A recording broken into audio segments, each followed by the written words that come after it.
Ma première biennale avec Napoléon, tout à fait, avec Napoléon, toujours accompagné de Napoléon.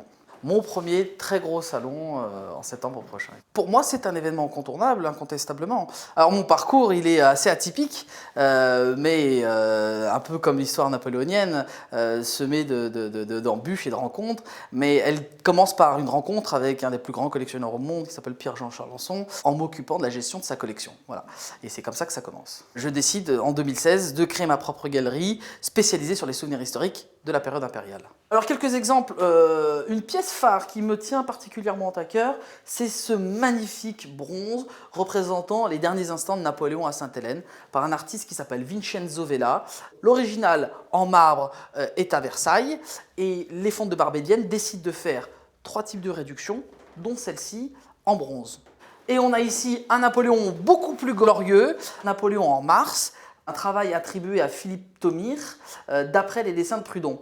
Et là, c'est ce qu'on peut voir de plus beau dans cette période empire, où on retrouve des représentations allégoriques de Napoléon en dieu romain ou en dieu grec. La campagne de France, une des dernières victoires, la dernière victoire de Napoléon, immortalisée par Eugène Lamy et son atelier, la bataille de Montereau.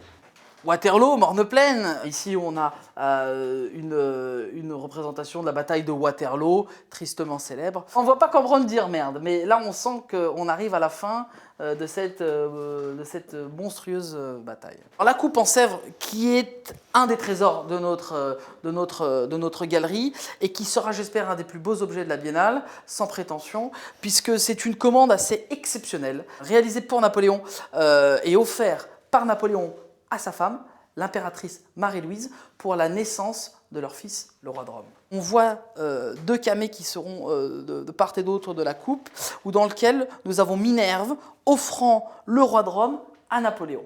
Et sur l'autre face, nous avons Jupiter envoyant à Minerve le roi de Rome.